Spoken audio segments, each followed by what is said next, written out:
aku tanya dulu. Saya kalau yang tua segan, saya yang anak-anak muda lah tanya, mana anak muda tanya. Itulah yang menunduk, takut dia tanya. Bang, kasihlah saya definisi hidup. Apalah itu hidup?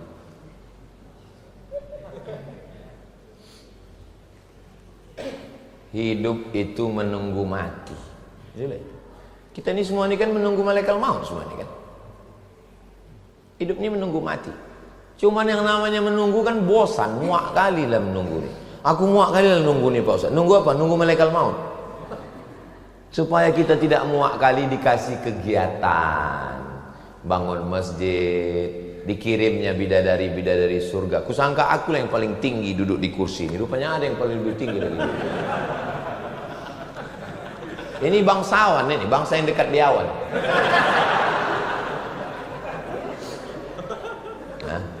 Supaya jangan muak kali kita nunggu malaikat maut ini datang, dikasihnya bini, dikasihnya anak, dikasihnya menantu, dikasihnya kawan. Akhirnya kita lupa bahwa kita ini menunggu mati. Ingat, kalau kita mati, 5 amal nilai yang kita bawa.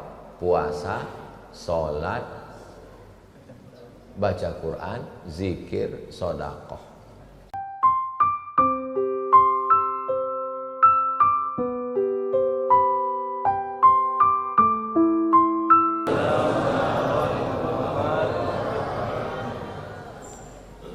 Kalau Tuan pergi ke Batam, keluar pula ya. Kalau Tuan pergi ke Batam, jangan lupa membeli ikan. Dari bunyi sambutan salam, nampaknya jamaah ini belum sarapan. Apa kabar Bapak Ibu semua? Alhamdulillahi Rabbil Alamin. Allahumma salli ala Sayyidina Muhammad wa ala ali Sayyidina Muhammad. Kullu amrin zibalin, semua amal yang baik, walam yubda bihamdillah, kalau tidak dimulai dengan alhamdulillah, fahuwa aqta, amal itu putus. Maksud putus itu tak bisa dia dibawa mati, putus sampai di dunia ini aja. Maka semua amal mesti diawali dengan alhamdulillahi rabbil. Handphone siapa bunyi itu? Tapi ada yang bilang katanya bismillah, hadisnya ada juga. Kullu amrin zibalin walam yubda bismillah. Jadi kalau ada ustadz yang mengawali bismillahirrahmanirrahim, betul, ada hadisnya. Kalau dia mengawali dengan alhamdulillahirabbil alamin, betul juga. Tak usah berkelahi gara-gara itu. Berkelahi antara yang bismillah dengan alhamdulillah, yang ketawa, yang mabuk. Yang penting ada hadisnya. Setiap majelis kalau tidak disebut nama dia, maka majelis itu antanajifah, majelis bangkai, majelis busuk, majelis berbau. Maka orang kalau berjumpa berdua pun waktu bersalaman menyebut nama dia. Allahumma salli ala sayyidina Muhammad wa ala ali sayyidina Muhammad. Allahumma salli ala sayyidina Muhammad. Itu sunnah. Bersalaman mengucapkan sholawat. Apa ini? Bid'ah ini mengucapkan sholawat waktu salam. Memang tak ada Nabi mengatakan kalau kamu bersalaman bersolawatlah kamu, tak ada. Tapi dalam hadis dikatakan kalau satu majelis tidak disebut namanya, maka majelis itu antana jifah. Antana busuk, jifah bangkai. Bangkai busuk, berulat, benanah, berbau. Maka supaya majelis kita ini tidak jadi majelis bangkai busuk, kita sebut namanya Allahumma salli ala Sayyidina Muhammad wa ala ali Sayyidina Muhammad. Laisa minna, tidak diakui sebagai umat Nabi Muhammad SAW, man lam yarham saghirana wa lam ya'rif syarafa kabirina. Anak kecil disayangi, orang tua dihormati. Semua anak-anak yang kecil-kecil ini semuanya kita sayangi semua, karena mereka lah yang akan melanjutkan sholat berjamaah di masjid ini nanti. Selama di masjid itu masih ada anak-anak kecil, bersyukurlah. Ini saya tengok subuh ini tadi banyak kali anak-anak kecil. Banyak sekarang masjid tidak ramah anak, tak ada lagi anak kecil. Orang-orang tua aja isinya. Tapi di masjid ini banyak anak kecil. Padahal ini hari Ahad, hari libur ini. Anak kecil dibawa bagus. Kata pepatah orang-orang tua kita, Dari kecil terlonjak-lonjak, sudah besar terbawa-bawa, sudah tua terubah tidak. Maka bawalah anak kecil. Memang anak kecil ini agak-agak ribut memang sedikit.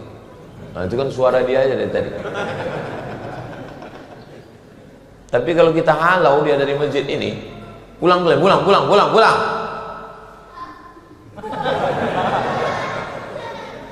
Nanti siapa yang mau meramaikan masjid ini?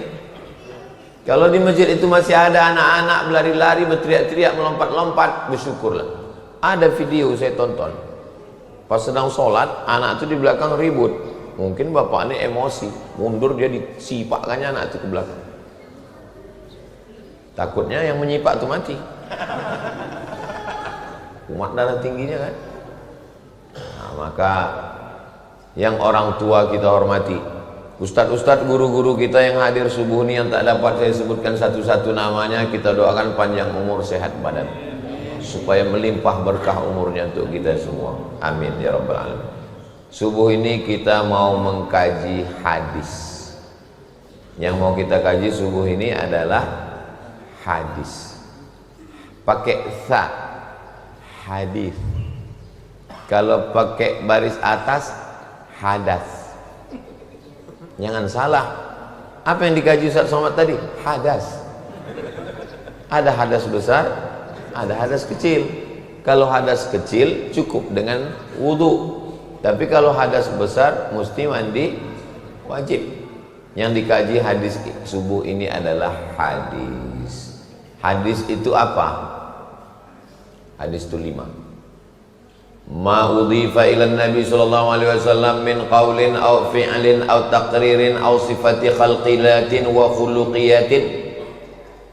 Ucapan Nabi, perbuatan Nabi, ketetapan Nabi, sifat fisik Nabi dan bawaan Nabi min ba'di wiladatihi, sejak dia lahir sampai Nabi meninggal dunia. Itulah hadis.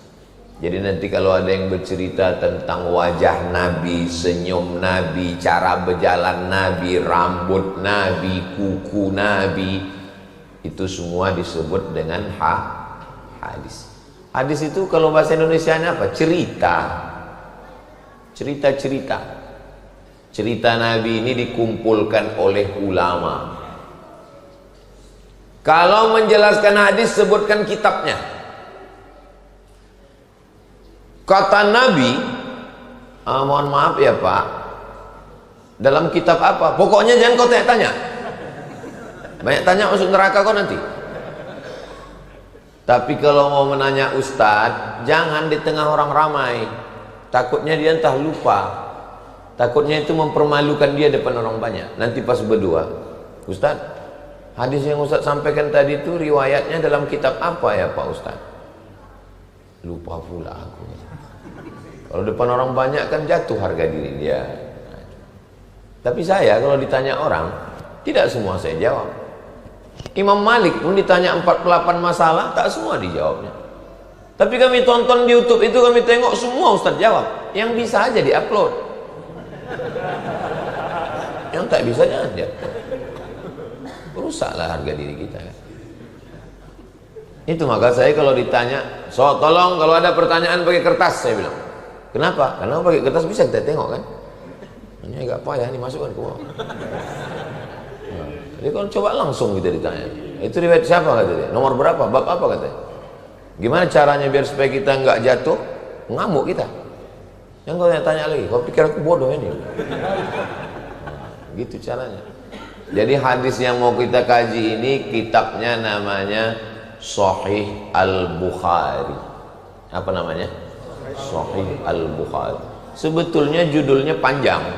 Al-Jami' Al-Musnad Al-Mukhtasar min umuri Rasulullah SAW wa sunanihi wa ayyamih. Kenapa kitabnya ini disebut dengan Al-Jami'? Jami' artinya semuanya ada. Karena di dalamnya ada akidah, di dalamnya ada fiqih, di dalamnya ada akhlak, di dalamnya ada sirah, di dalamnya ada doa, di dalamnya ada zikir. Maka disebut dengan Al-Jami'. Kenapa disebut musnad? Karena di dalamnya bersanad. Apa itu sanad? Silsilah. Ustadz dulu belajar Quran sama siapa? Aku belajar Quran sama Syekh Azra'i Abdul Ra'ub. Rumahnya di tepi Sungai Deli. Datang saya ke rumahnya dulu. Saya sekolah di Muallimin. Kalau tuan membeli peniti jangan dicucukkan ke sayur kubis. Kalau mik sudah mati-mati tanda waktu sudah mau habis. Saya dulu sekolah di Muallimin Al-Wasliyah, Jalan Sisingamangaraja, Simpang Marendal, pagi. Nah, kalau malam saya mengaji ke Syekh Azra'i Abdul Ra'ub di Sungai Deli. Ngaji di situ dari tahun 90 sampai 93. Khatam saya dari Al-Fatihah sampai An-Nas. Syekh Azra'i itu kalau mengajar duduk aja. Tapi kalau salah gitu, apa gitu? Macam tidur dia, hafal Quran. 4 kali jadi dewan juri musabaqah tilawatil Quran internasional di Makkah Al-Mukarramah. Saya tahunya sesudah dia meninggal. Waktu ngaji itu anak kita anak SMP mana tahu ngaji. Pas dia meninggal saya baca koran, sudah meninggal hari ini ulama besar internasional, pernah jadi 4 kali dewan juri di Makkah Al-Mukarramah, dihormati oleh pemerintah Saudi Arabia dan dunia, Syekh Azra'i Abdul. Oh, guru tempatku mengaji dulu. Hebat rupanya dia. Allah maafillahu warhamhu wa'afihi wa'afain. Syekh Azra'i itu belajar ke siapa? Namanya Syekh Ahmad Hijazi di Makkah Al-Mukarramah. Dari gurunya sampailah ke sahabat Nabi namanya Ubay bin Ka'ab, Utsman bin Affan, Sayyidina Ali bin Abi Thalib, sampailah ke Sayyidina Muhammad sallallahu alaihi wasallam. Itu namanya sanad. Jadi tolong dihidupkan lagi sanad Al-Quran di Medan ini, karena Medan ini tempatnya qori-qori, ulama-ulama besar dulu di Medan ini. Imam Masjidil Haram di Makkah itu punya muridnya itu datang ke Medan ini, diangkat menjadi imam besar Masjid Raya Al-Masun oleh Sultan Delhi, namanya Syekh Hasan Maksum. Syekh Hasan Maksum ini udah tua. Jadi waktu itu ditanya orang, Syekh Hasan Maksum, nanti kalau engkau meninggal dunia siapalah pelanjut engkau? Ditunjuk Syekh Hasan Maksum, itu yang akan melanjutkan nanti. Yang ditunjuknya itu namanya Syekh Muhammad Arsyad Thalib Lubis, ulama-ulama besar. Tolong anak-anak muda tulis biografinya di sosmed supaya orang tahu Medan ini tempatnya ulama-ulama hebat. Ini sekarang saya tidak di Sumatera Utara nih, tinggal saya di Riau. Apalah yang orang tahu tentang Sumatera Utara ini sekarang? Pagar besi banyak hilang.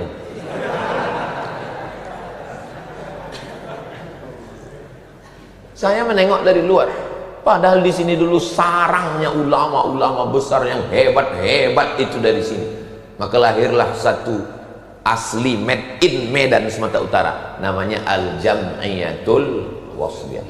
Dan Syekh Muhammad Arsyad Thalib Lubis itu menulis kitab Ulumul Hadis satu, namanya Ulumul Hadis. Kami membaca kitab itu di Muallimin Al-Jam'iyatul Wasliyah. Dari saya ke guru saya, sanadnya ke Syekh Muhammad Arsyad Thalib Lubis, sampailah sekarang. Mudah-mudahan bangkit lagi para ulama-ulama besar dari Sumatera Utara ini, insyaallah. Amin ya rabbal alamin. Al-Jami' Al-Musnad Al-Mukhtasar. Mukhtasar, kenapa disebut kitab ini mukhtasar, ringkasan? Karena hafalan hadisnya 600.000 hadis. Yang ada di kepala Imam Bukhari itu 600.000 hadis, 600.000 hadis. Tapi kalau itu dicetak banyak kali, akhirnya diringkasnya, itulah dia kitab isinya 7.275 hadis. 7.275 hadis. Al-Jami' As-Sahih Al-Musnad Al-Mukhtasar. Kenapa disebut As-Sahih? Karena semua hadis yang ada dalam kitab ini sahih. Rupanya hadis itu berapa? Yang paling tinggi sahih. Di bawah sahih hasan. Di bawah hasan dhaif. Di bawah dhaif maudhu. Maudhu tak boleh diriwayatkan sama sekali, hadis palsu. Al-Bazinjan syifa'un min kulli da'. Terong obat dari segala macam penyakit. Itu hadis palsu. Siapa yang membuat? Tukang jual terong, biar terongnya itu laku. Hadis palsu tak boleh diriwayatkan sama sekali. Hadis dhaif, hadis dhaif banyak kali. Allahumma barik lana fima razaqtana wa qina azabannar. Hadis dhaif. Awaluhu rahmah, awsatuhu maghfirah, akhiruhu itqun minan nar. Hadis dhaif. Utlubul ilma walau bisin, tuntutlah ilmu walau ke negeri Cina. Hadis dhaif. Sekarang banyak ustaz-ustaz berceramah, hadis dhaif tak boleh diriwayatkan. Hadis dhaif kata Imam Nawawi, ajma'al ulama'u ala jawazil amali bil hadis dhaif. Ijma' ulama boleh mengamalkan hadis dhaif kalau cukup 5 syarat. 1, bukan masalah halal haram. 2, bukan masalah akidah. 3, tak ada periwayatnya yang kazab, penipu, pendusta, pembohong. 4, masih bernaung di bawah hadis sahih. 5, untuk fadail a'mal, motivasi beramal. Misalnya ada ustadz nanti khutbah Jumat, disampaikannya, semangatlah anak-anak Medan menuntut ilmu, utlubil ilma walau bisin, tuntutlah ilmu walau ke negeri Cina. Boleh apa tak boleh? Boleh. Apa pula salahnya? Bukan masalah akidah, bukan masalah fikih, bukan ada periwayatnya yang pendusta, masih bernaung di bawah hadis sahih dan untuk fadail a'mal, memotivasi supaya orang belajar. Tuntutlah ilmu ke negeri Cina. Dulu begitu, sekarang tak perlu karena Cina itu sudah datang kemari. Sampai jauh-jauh ke sana. Nah, jadi jangan sembarangan. Ini baru mendengar 2 kali YouTube, orang anti hadis dhaif langsung menyalah-nyalahkan orang.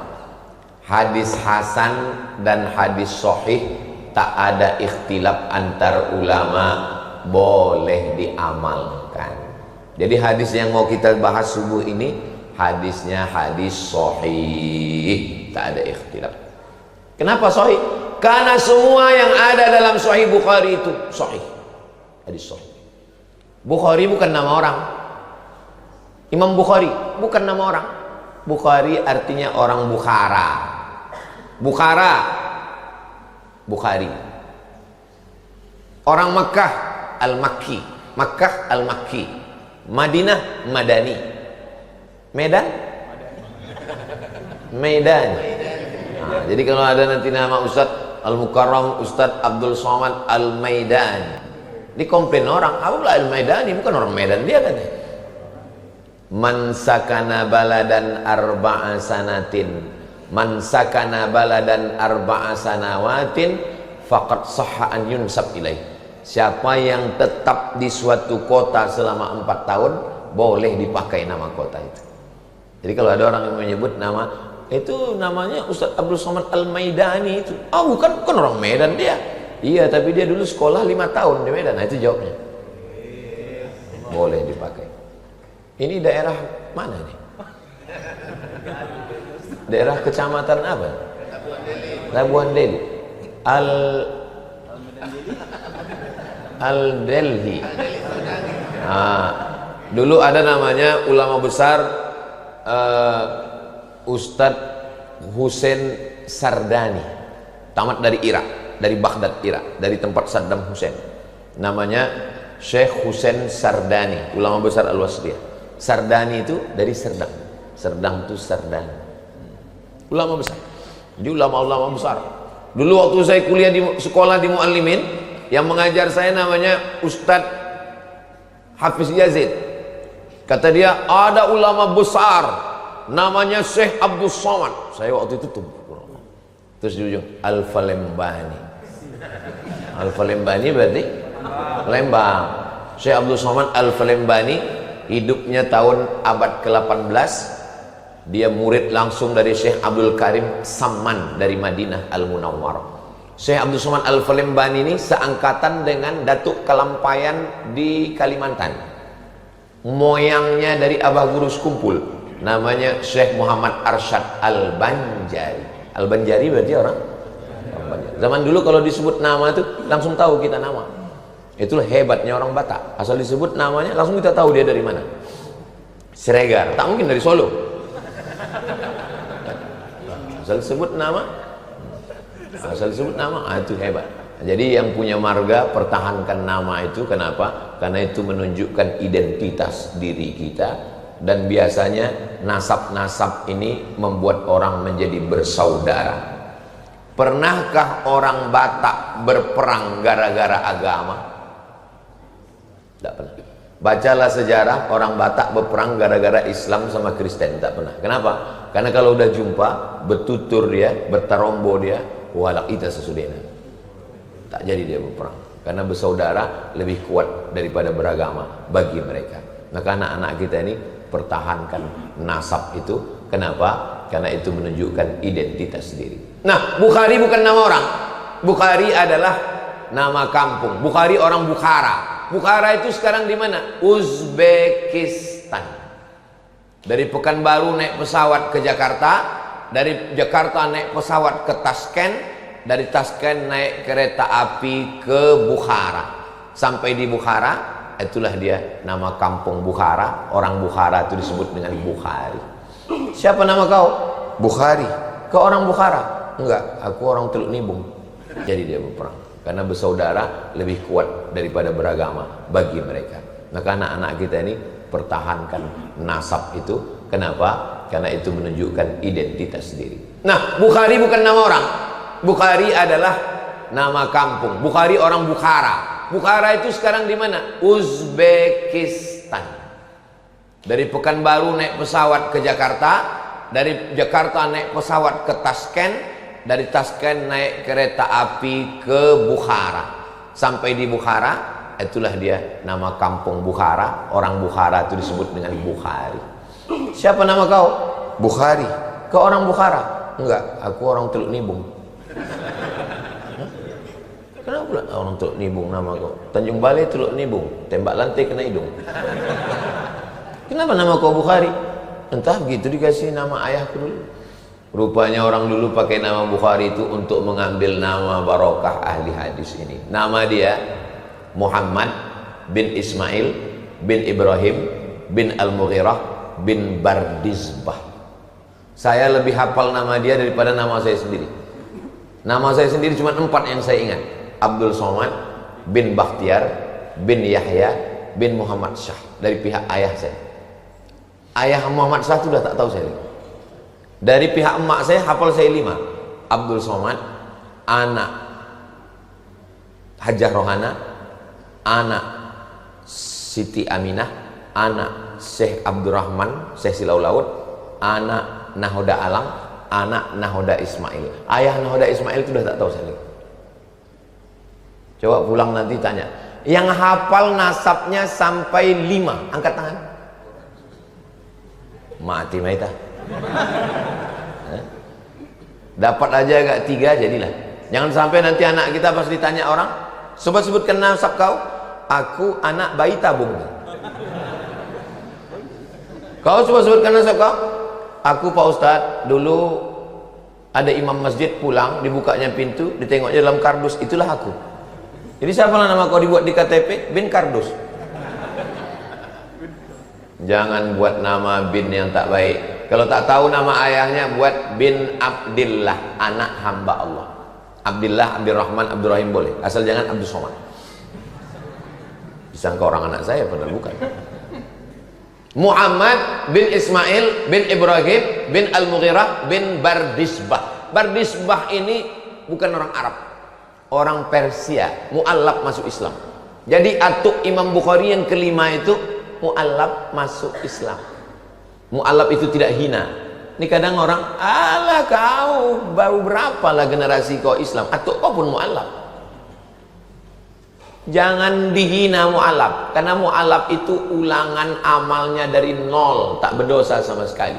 Kalau ada saudara-saudaraku yang mu'allab, dia ejek orang, apa kau mu'allab? Iya aku mu'allab, amalku dari 0. Kau dosa aja isi catatan amal kau. Nah, pertama yang mesti diketahui, hadis ini ada dalam kitab apa? Sahih Bukhari. Siapa yang meriwayatkan hadis ini? Hadis ini diriwayatkan sahabat Nabi namanya Abdullah bin Abbas. Nabi punya ayah namanya Abdullah. Nabi punya ayah namanya Abdullah. Abdullah bin Abbas ini punya ayah namanya Abbas. Abbas anak Abdul Muttalib. Muhammad anak Abdullah anak Abdul Muttalib. Yang meriwayatkan hadis ini Abdullah bin Abbas bin Abdul Muttalib. Pertanyaannya, apakah hubungan mereka? Memang kalau belum sarapan nih payah berpikir memang. Ulang sekali lagi ya, ulang sekali lagi. Muhammad anak Abdullah anak Abdul Muttalib. Yang meriwayatkan hadis ini Abdullah anak Abbas anak Abdul Muttalib. Apakah hubungan mereka? Kalau emak saya dengan emak dia adik beradik itu namanya sepupu. Tapi kalau ayah adik beradik namanya sewali. Nah, ini mesti tahu nih anak-anak nih. Kenapa anak tak tahu? Karena ayahnya tak menjelaskan. Itu saudara sepupu, sikit-sikit sepupu, sikit-sikit sepupu. Kalau emak adik beradik itu namanya sepupu. Kalau nenek adik beradik dua pupu. Itu saudara kok, Ustadz sama dia macam mana? Kami dua pupu. Saya dengan Bang Idris yang berpantun-pantun tuh dua pupu. Nenekku namanya Siti Aminah, nenek dia namanya Siti Fatimah. Siti Aminah dengan Siti Fatimah ini sama-sama anak Syekh Abdurrahman. Jadi kami dua pupu karena nenek kami adik-beradik. Kalau emak adik-beradik namanya sepupu. Kalau ayah adik-beradik namanya sewali. Kenapa disebut ayah adik-beradik itu sewali? Karena kalau mati ayahnya, mati atuknya, mati adiknya, mati abangnya, bisa dia mewalikan nikah. Itu maka disebut dengan saudara sewali. Kalau emak kita dengan ayah dia adik-beradik, apa namanya? Kalau bahasa Melayunya peseloroan. Kenapa disebut peseloro? Karena dia berseloro, lama-lama berlaki berbini. Awalnya berseloro, bergurau-gurau, lama-lama nikah. Nah itu dia peseloroan. Baru tulang. Paham? Kalau bahasa Arabnya namanya binti ammi. Begitu. Anak-anak kita ini mesti saya jelaskan. Saya di rumah emak saya itu saya jelaskan. Ini namanya Syekh Abdurrahman. Dia punya anak namanya Siti Fatimah. Siti Fatimah punya anak namanya Siti Ruqyah. Yang dari induk ini namanya Siti Aminah. Punya anak namanya Syekh Muhammad Ali. Nama adiknya lagi Siti Hadiah. Yang ini punya anak namanya Syekh Abdul Latif. Nanti punya anak-anak. Jadi setiap datang tamu hari raya aku tanya, kau sama ini apa hubungan kalian? Tengok. Oh, nenek kami adik-beradik. Kalau tak dibuat begitu orang tak tahu. Lebih kenal dia kawan di Facebook. Jadi tolong buatkan ini. Itulah hebatnya orang Batak. Orang Batak tarombo itu dijaganya. Betul? Makanya kalau udah panggil, jumpa dia, ada margamu. Baru habis itu ditanya, apalah kau manggil aku? Apa ya? Berarti kau Batak palsu kata dia. Itu dijaga. Karena ditutur urut ke atas. Kita ini rupanya bersaudara. Halak kita sesudena. Rupanya bersaudara. Ustadz janganlah bilang Batak, kami orang Jawa. Sedulur sederek sedoyo kabeh. Pripun kapare panjenenganipun? Muga-muga sing melu acara iki padha kabeh mlebu nang surga. Aku ya iso ngomong Jawa. Nek sampeyan arep ngomong kowe aku iso. Sampeyan wong Jawa apa wong Batak? Jawa. Saudara yang dimuliakan Allah Subhanahu wa taala. Lah ya ada orang awak di siko. Di mana kampung? Enggak ada orang awak Pekanbaru mah. Payakumbuh. Lah suku apa? Hah? Banjar. Bubuhan. Sabarata. Masya Allah, tabarakallah. Saya suka sekali belajar bahasa. Dari kecil saya memang suka belajar bahasa. Sampai di Mesir pun gitu. Asal jumpa sama orang Arab, saya bercakap terus dengan orang Arab. Lupa saya di Maroko mesti wajib belajar bahasa Perancis. Sikit banyak mesti tahu. Karena kalau tidak, asal ditengoknya wajah kita asing, dia tak mau pakai bahasa Arab. Ça va bien. Ça va bien artinya apa kabar? Jutaime artinya I love you. Comment tu t'appelles artinya siapa namamu. Yang paling penting dihafal kalau ke Maroko adalah kalimat je ne parle pas français. Je ne parle pas français artinya aku tak bisa bahasa Perancis. Asal udah agak dalam kali cakap dia, langsung kita bilang je ne parle pas français arabe. Aku tak bisa bahasa Perancis, bahasa Arab aja. Kaif halak? Tulu halak. Bahasa ini penting. Man arafa lughata qaumin amina makrahum. Siapa yang paham bahasa suatu kaum, dia aman dari tipu daya. Saya mau ngasih tahu, yang mengulis kitab Sahih Bukhari 7.275 hadis itu bukan orang Arab. Bukan orang Arab. Apa tafsir yang paling tua? Tafsir yang paling tua tafsir Imam Abu Ja'far Ibnu Jarir At-Tabari, 24 jilid, 1 meter panjangnya. Tabari, Tobrustan, bukan orang Arab. Bukhari, Uzbekistan, bukan orang Arab. Kenapa? Allah mau menunjukkan ke agama ini bahwa agama ini akan didiami, akan dihuni, akan dianut oleh semua orang-orang hebat. Kita kalau belajar hadis, sanad ahli sanad dunia ini namanya Syekh Muhammad Yasin bin Isa Al-Fadani.